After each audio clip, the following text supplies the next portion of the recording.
Tema 3. Modos de adquirir el dominio y los demás derechos reales. Apartado 1. Contextualización de los modos de adquirir. La propiedad se adquiere por la ocupación. La propiedad y los demás derechos sobre los bienes se adquieren y transmiten por la ley, por donación, por sucesión testada e intestada y por consecuencia de ciertos contratos mediante la tradición. Asimismo, puede adquirirse por medio de la prescripción. La ocupación solo permite adquirir el derecho real de propiedad. Con los demás modos de adquirir el dominio y los demás derechos reales se pueden adquirir y transmitir tanto la propiedad como los demás derechos reales limitados. Existen 7 modos de adquisición. En cuanto a la clasificación de los modos de adquisición son las siguientes. 1. Originaria y derivativa. Es la principal clasificación de los modos de adquisición. Depende de si se adquiere el derecho con independencia del titular anterior o a consecuencia de la cesión o transmisión por dicho titular. El efecto principal de los modos de adquisición originarios, esto es, ocupación y usucapión, es que consiguen la extinción del derecho de propiedad anterior y de las cargas y derechos reales limitados que pesasen sobre él. 2. Otras clasificaciones. Gratuitos u onerosos, si medía o no la contraprestación en la adquisición de los derechos reales. Intervivos o mortis causa, si el acto por el que se adquiere el derecho real se realiza en vida o a la muerte del sujeto. Y particulares o universales, si lo que se adquiere son unos derechos reales identificados o un conjunto patrimonial. Los modos de adquisición son los siguientes. A. No la donación. Es un contrato que no requiere la traditio porque es un contrato solemne y sin la forma que requieren los artículos 632 y 633. Es nula.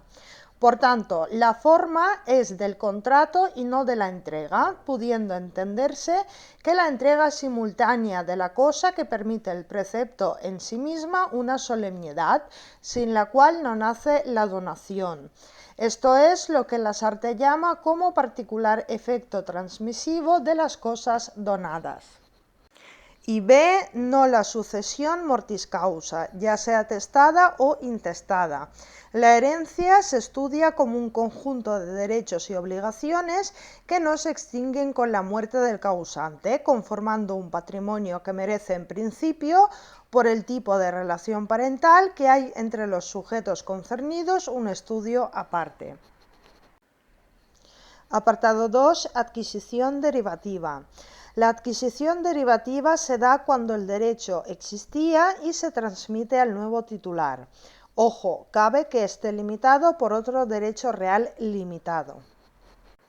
Clases de adquisición derivativa: transmisión traslativa o constitutiva. La traslativa sí se transmite o se adquiere el mismo derecho y la constitutiva se transmite o se adquiere un derecho nuevo. La teoría del título y el modo es que sin la traditio no hay adquiriente del derecho, sino la facultad de que éste reclame al transmitente la entrega para hacerse titular del derecho real. La excepción es que no se aplica a la donación, la cual es un contrato que tiene finalidad traslativa pero no requiere entrega. Las clases de la traditio son real y espiritualizada. La real puede ser material o manual, simbólica, como por ejemplo la entrega de llaves del lugar en el que el bien mueble esté almacenado, o puede ser instrumental, o el otorgamiento de la escritura pública, si de la misma manera no se dedujere claramente lo contrario. Por su parte, la traditio espiritualizada puede ser brevimano, esto es, el adquiriente la tiene ya en su poder; constitutum possessorium, o cuando se cambia el modo de poseer del adquirente; La traditio ficta o por el simple acuerdo de los contratantes si la cosa no puede trasladarse a poder del comprador en el instante de la venta. Y por último, quasi traditio o tradición de derechos. Los bienes incorporales se transmiten por escritura pública o poniendo en poder del comprador. Apartado 3. Adquisición originaria. Si el derecho se adquiere con independencia del derecho del titular anterior, se presume libre de cualquier otro derecho real limitado que pesase anteriormente sobre la cosa. En cuanto a la ocupación, en este modo de adquirir la propiedad se ha de tener en cuenta la reciente Ley 17/2021 de modificación del Código Civil, la Ley Hipotecaria y la Ley de Enjuiciamiento Civil sobre el régimen jurídico de los animales, que se les considera seres sensibles y sintientes. Su ámbito de actuación es solo en la propiedad y no respecto de los demás derechos reales, y solo para adquirirla y no para transmitirla. Respecto de su concepto, la adquisición originaria es la apropiación de a. Los bienes apropiables por su naturaleza que carecen de dueño, como los animales que son objeto de caza y pesca, el tesoro oculto y las cosas muebles abandonadas.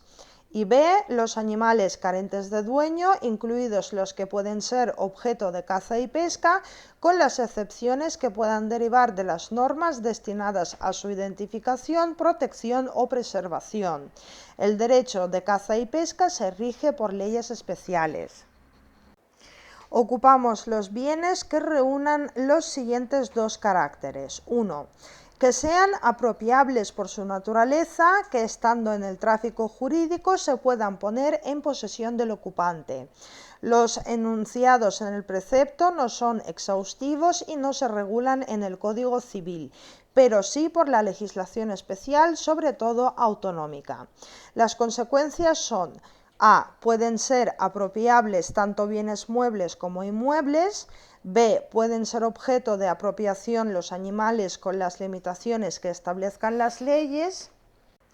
Y C. En particular los animales escapados, que son los siguientes. Los enjambres de abejas que pasan a otro fundo pertenecen a su dueño, quien tiene derecho a perseguirlo sobre el fundo ajeno, indemnizando al poseedor de éste por el daño causado, y si el fundo está cercado, necesita consentimiento del dueño para penetrar en él. Si el dueño del enjambre no lo persigue o cesa de perseguirlo en 2 días, puede ocuparlo o retenerlo el dueño de la finca. Las palomas, conejos y peces que pasen a otro criadero pertenecerán al dueño del mismo, siempre que no les haya traído por medio de artificio o fraude. Los animales salvajes o silvestres solo se poseen mientras se hallen en nuestro poder. Los animales domesticados se asimilan a domésticos o de compañía si conservan la costumbre de volver a casa del poseedor o si han sido identificados como tales. Estos animales no podrán ocuparse por el que les haya cogido y conservado, incluso si el propietario no los hubiera reclamado, porque el plazo de 20 días que le daba el anterior artículo 612 para ello desaparece con la derogación de su tercer párrafo. El segundo carácter es que carezcan de dueño o vacantes, bien por no haber tenido nunca dueño, bien porque fueron abandonados pero no perdidos, y los tesoros ocultos por sus dueños conscientemente. Estos sí tuvieron dueño. Se establecen las siguientes excepciones. A. Está prohibida la ocupación de ciertos bienes, pues se atribuyen por ley al Estado, y estos son: los inmuebles vacantes desde la Ley de Mostrencos de 1835, que declara que pertenecen al Estado. La Ley de Patrimonio de las Administraciones Públicas de 2003 también así lo declara, pero aunque la adquisición de estos bienes vacantes se producirá por ministerio de la ley, sin necesidad de que medie acto o declaración alguna por parte de la Administración General del Estado, de forma que ésta podrá tomar posesión de los bienes así adquiridos en vía administrativa, siempre que no estuvieren siendo poseídos por nadie a título de dueño y sin perjuicio de los derechos de tercero. Pero la ocupación de bienes muebles por las administraciones públicas se regulará por lo establecido en el Código Civil y en las leyes especiales. También está prohibida la ocupación de los valores, dinero y bienes constituidos en depósito en sociedades de crédito o financieras que no hayan sido dispuestos por sus propietarios por más de 20 años. Y por último, los buques y aeronaves abandonados o perdidos quedan sometidos a la Ley 60/1962 sobre hallazgos marítimos y la Ley 48/1960 sobre navegación aérea. B. Está prohibida la ocupación de las cosas perdidas o abandonadas involuntariamente por las siguientes razones. Hay ley especial que lo prohíbe, por ejemplo, un automóvil en apariencia de abandono se protege por ciertas órdenes ministeriales. El Código Civil obliga primero a restituirla a su anterior poseedor si es conocido. Si el poseedor es desconocido, se ha de consignarla en poder de la alcaldía donde se hubiere verificado el hallazgo. El hallador solo puede quedarse con la cosa si no apareciere el propietario, y si apareciere se fija la obligación de recompensar con un 5% del valor de la cosa si su valor excediese de 12,50 €, salvo que se haya publicitado una recompensa mayor por el propietario y salvo hallazgos regulados por leyes especiales. C. El tesoro oculto se define como el depósito oculto e ignorado de dinero, alhajas u otros objetos preciosos cuya legítima pertenencia no conste. Respecto de los bienes con valor histórico, porque aunque el Código Civil afirma que pertenecen al dueño del terreno en el que fuere hallado, si se descubre por casualidad, la mitad se aplicará al descubridor y también se prevé que reciba la correspondiente indemnización del Estado cuando lo expropia por ser interesante para las ciencias y artes. Por ello, la Ley del Patrimonio Histórico prohíbe la aplicación del artículo 351 del Código Civil, declarando dichos objetos como bienes de dominio público, por lo que el descubridor y el dueño del terreno recibirán, salvo que encubran el tesoro, como premio en metálico el 50% del valor de la tasación legal atribuida, que habrán de repartir por la mitad. D. Respecto de un animal perdido que no se comprenda entre los que mencionan los artículos 612 y 613 del Código Civil, quien lo encuentre debe restituir a su propietario o al responsable de su cuidado, salvo que haya indicios de que haya sido objeto de malos tratos o de abandono.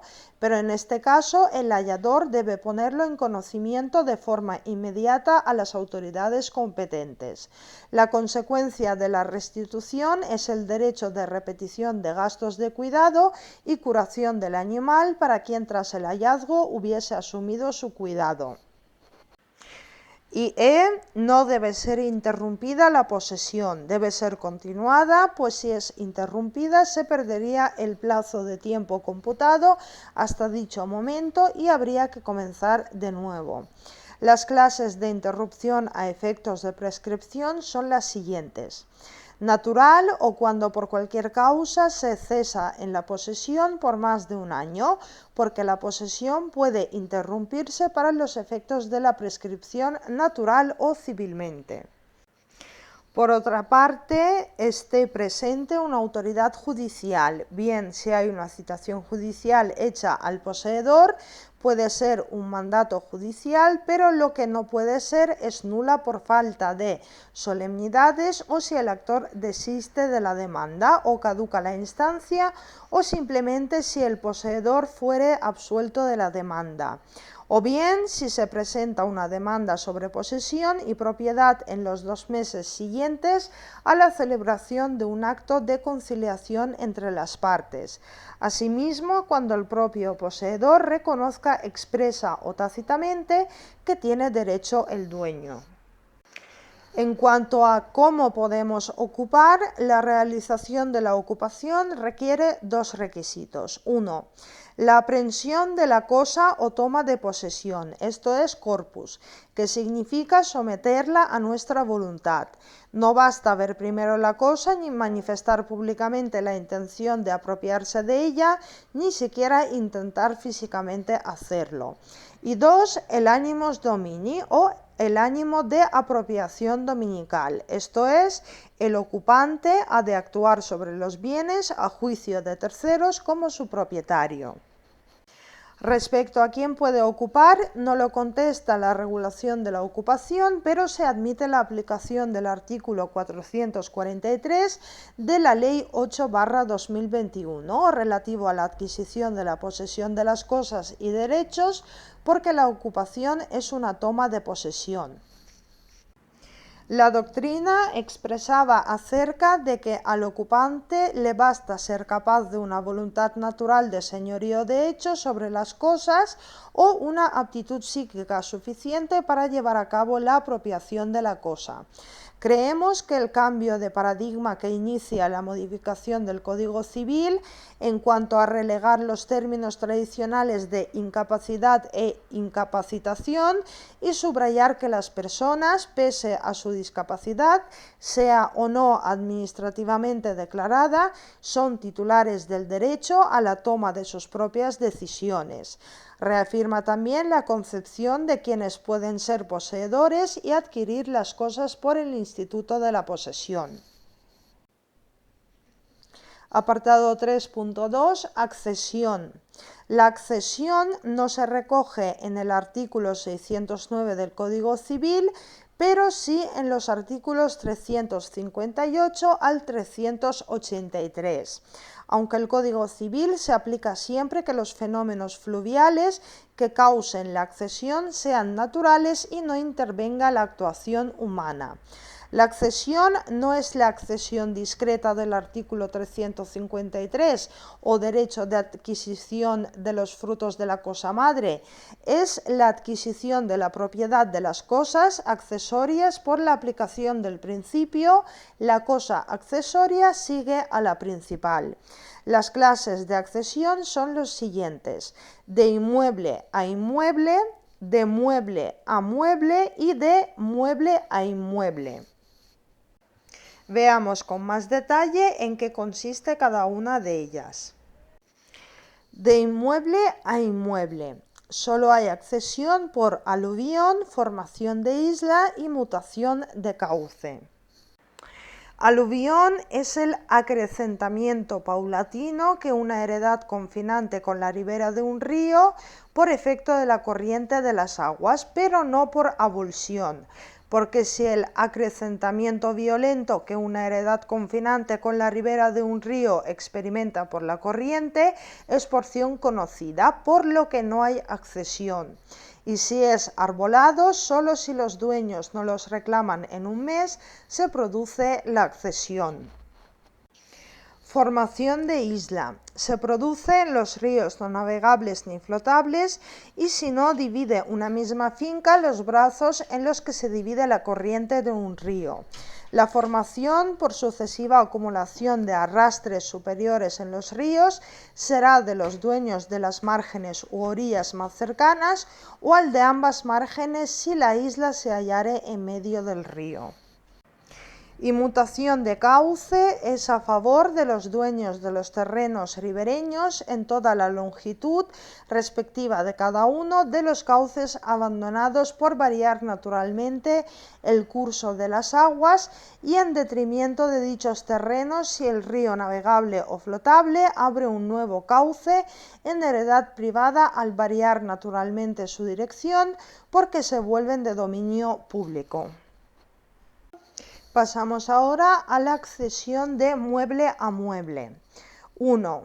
Unión o adjunción es cuando dos cosas muebles pertenecientes a distintos dueños se unen de tal manera que vienen a formar una sola cosa. El propietario de la principal adquiere la accesoria indemnizando su valor al dueño. Los criterios en escalada sobre cuál es la cosa principal son los siguientes. La primera es aquella a la que se ha unido otra cosa por adorno o para su uso o perfección. La segunda es la de mayor valor y la tercera es la de mayor volumen. Respecto de los casos específicos, en pintura, escultura, escritos impresos, grabados y litografías, es accesoria la tabla, el metal, la piedra, el lienzo, el papel o el pergamino.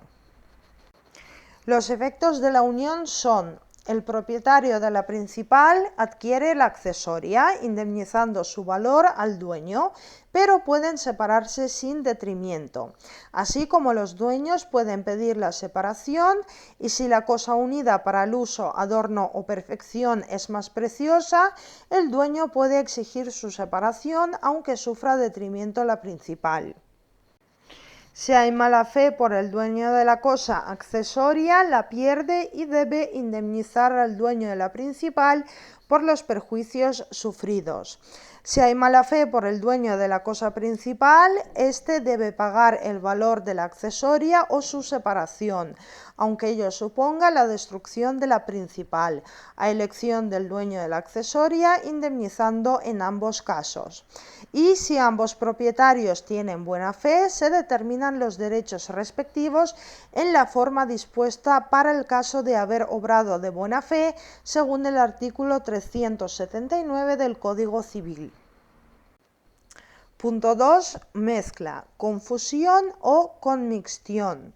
Es la mezcla de dos cosas muebles de igual o diferente especie por casualidad o por voluntad de uno solo de los dueños. Solo hay accesión cuando el autor de la mezcla obra de mala fe, porque perderá la cosa y deberá indemnizar al dueño de la cosa con que hizo la mezcla. Si actúa de buena fe, el efecto es el mismo que si la mezcla fue por casualidad, pues cada propietario adquiere un derecho proporcional a la parte que le corresponda, atendido el valor de las cosas mezcladas o confundidas, que no puedan separarse sin detrimento y por tanto no hay accesión. Y punto 3. Especificación. Es cuando se emplea materia ajena en todo o en parte para formar una obra de nueva especie. Hay accesión a favor del dueño de la materia, tanto cuando el edificante actúa de buena fe, pues si es más preciosa o de mayor valor que la obra resultante, puede hacerla suya indemnizando o pedir la indemnización de la materia, como cuando el edificante actuó de mala fe, pues el dueño de la materia tiene derecho a quedarse con la obra sin pagar nada al autor o a que le indemnice su valor y perjuicios que le hayan seguido. Hay accesión a favor del edificante de buena fe, pues puede hacer suya la obra indemnizando al dueño el valor de la materia. Pasamos a la accesión de mueble a inmueble. Según el artículo 358 del Código Civil, lo edificado, plantado o sembrado en predios ajenos y las mejoras o reparaciones hechas en ellos pertenecen al dueño de los mismos. Las consecuencias son: si se edificó, sembró o plantó de buena fe, el dueño del terreno tiene derecho a hacer suya la obra, siembra o plantación, indemnizando u obligar a pagarle el precio del terreno o la renta.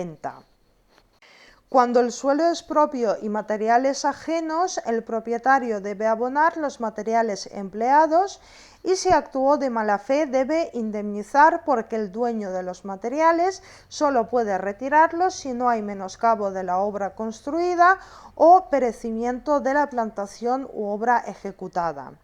Cuando los materiales son propios y el suelo es ajeno, si se edifica, planta o siembra de mala fe, se pierde lo edificado, plantado o sembrado sin derecho a indemnización y el dueño del terreno puede exigir la reposición de las cosas a su estado primitivo.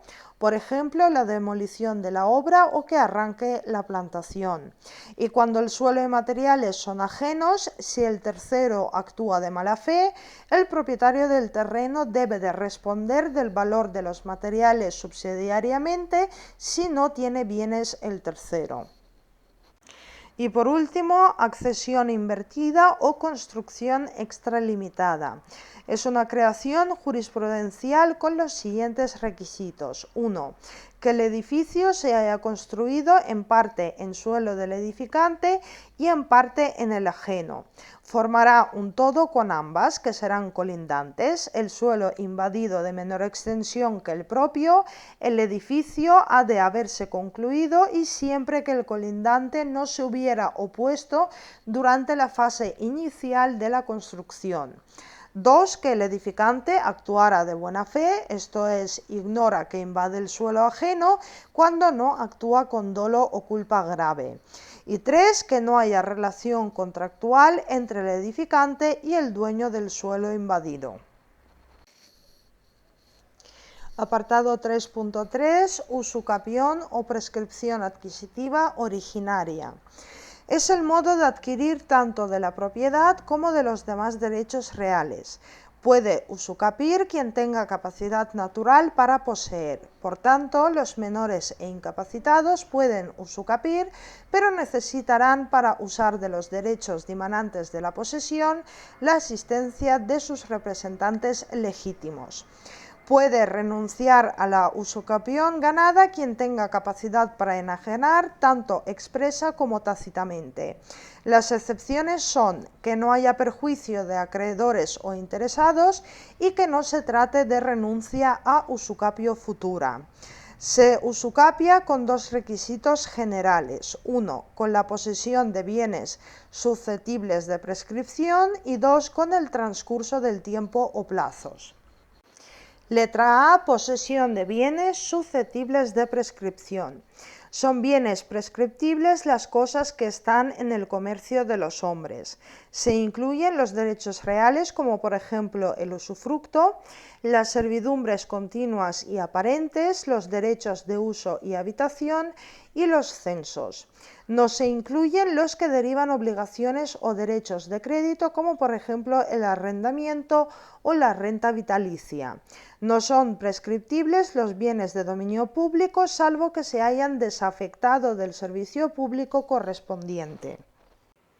La posesión debe ser 1. En concepto de dueño, pues la aptitud respecto de la cosa da apariencia a los demás y sobre todo frente al verdadero dueño o titular. No lo daría el mero acto tolerado o el que hace actos posesorios no concluyentes o irrelevantes. 2. Debe ser pública.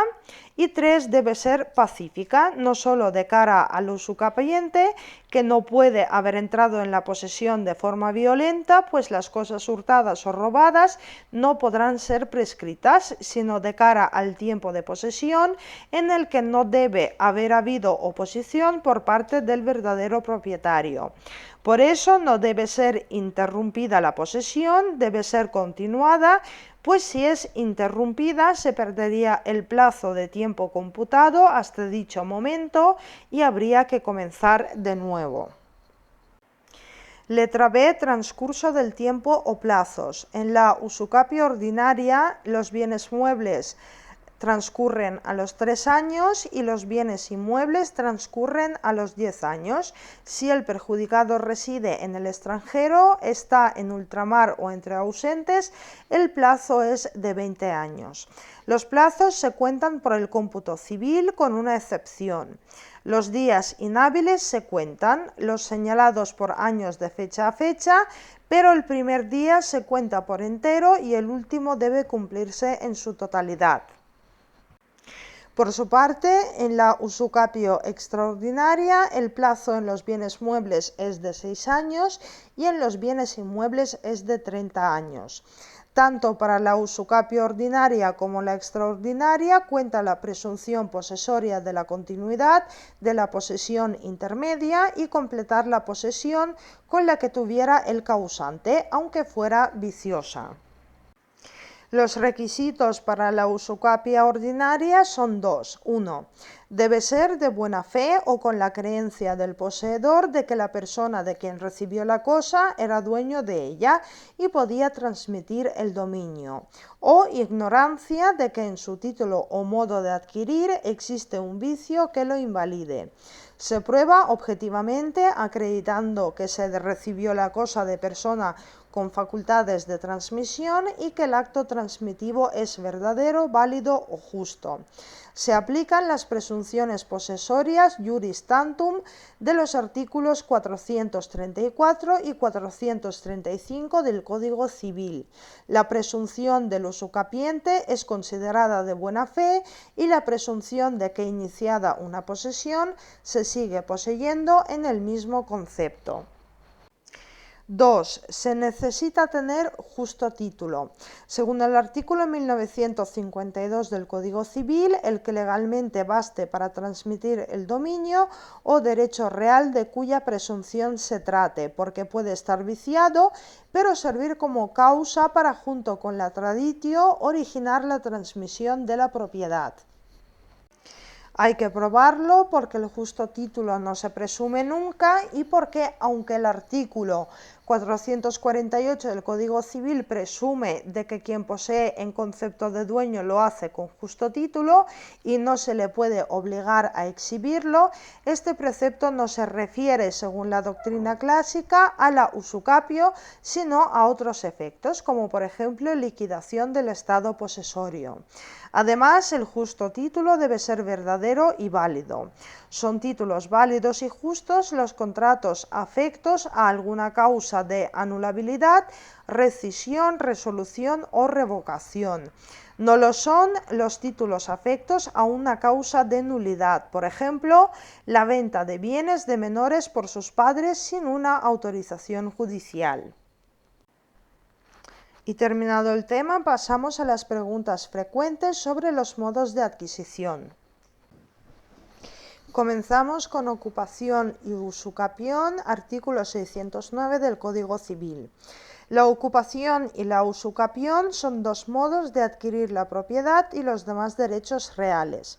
La ocupación, en una conocida definición del jurista Clemente de Diego, dice que la aprehensión de una cosa corporal que no tiene dueño con ánimo de adquirir la propiedad. Es un modo de adquirir la propiedad originaria. La usucapión es un modo de adquirir la propiedad en el que se discute si realmente es originario o no.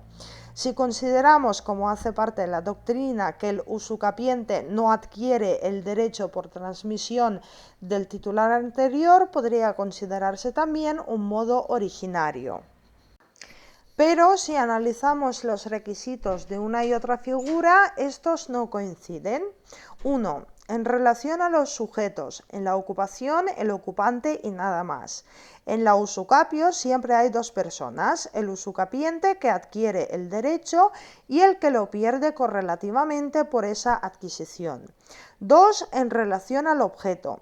En la ocupación las cosas son res nullius.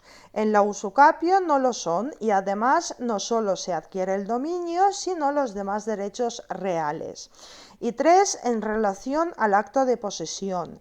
En la ocupación es necesario que medie toma de la posesión de la cosa, normalmente una aprehensión corporal o material de la cosa, con el ánimo de apropiación y no importa el tiempo. En la usucapión, la posesión, además de los caracteres de posesión, ha de ser ininterrumpida, pues entraña el uso en el tiempo que se torna factor decisivo para adquirir. Cosa perdida y tesoro, artículo 352 del Código Civil y artículo 4 de la Ley del Patrimonio Histórico Español. La cosa perdida y el tesoro tienen en común que no pueden ocuparse. La primera porque la ocupación presupone que la cosa no tiene dueño y en la cosa perdida en principio sí hay dueño.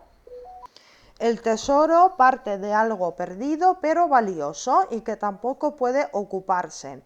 aunque el Código Civil en principio parezca propiciarlo, sobre todo cuando el descubridor es el propio dueño del lugar en el que se descubre el tesoro, porque ya no es de aplicación el artículo 351 del Código Civil y en virtud del artículo 44 de la Ley del Patrimonio Histórico Español, que considera dichos objetos de dominio público y por tanto propiedad de la administración competente. Las claves son las siguientes. A. Una cosa perdida puede o no ser un tesoro. B.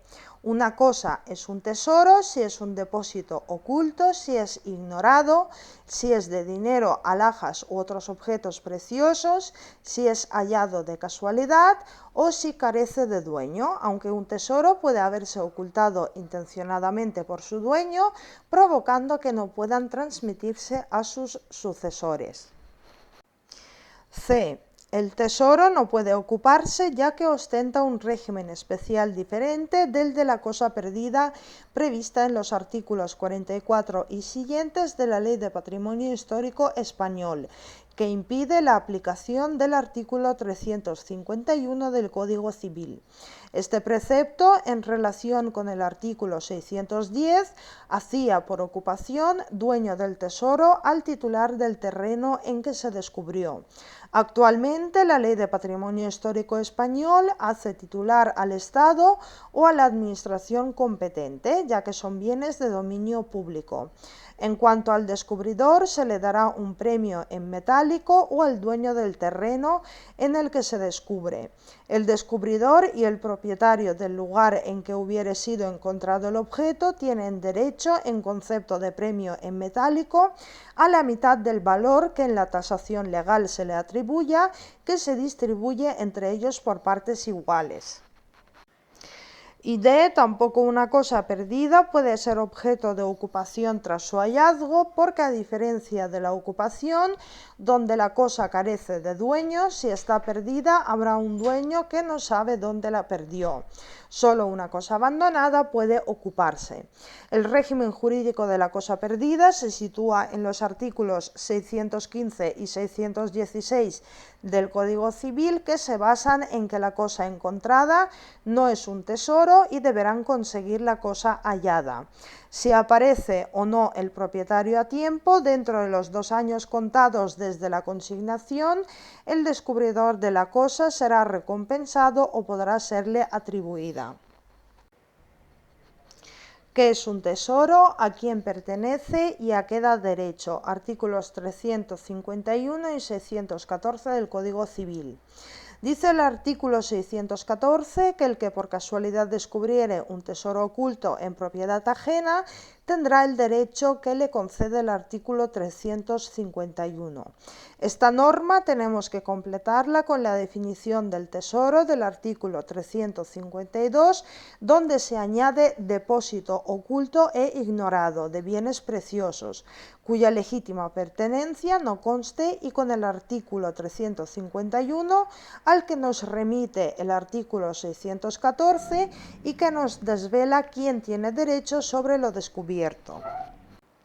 Conforme a dicho precepto, en un caso en que el descubridor sea titular en propiedad de la casa y que al ampliarla y tirar un muro aparece un maravilloso busto románico, es dueño de la cosa. Pero lo que sucede es que la administración se la podrá expropiar mediando el justiprecio. Si ha descubierto dicho objeto valioso otra persona a quien le había encargado las obras, ésta tendrá derecho a la mitad. Ahora imagine que una persona quiere poner suelo radiante y mientras levanta el suelo y demás, descubre un mosaico romano. De nuevo tendría derecho por descubridor de casualidad del bien precioso y al porcentaje que la administración le pudiese abonar.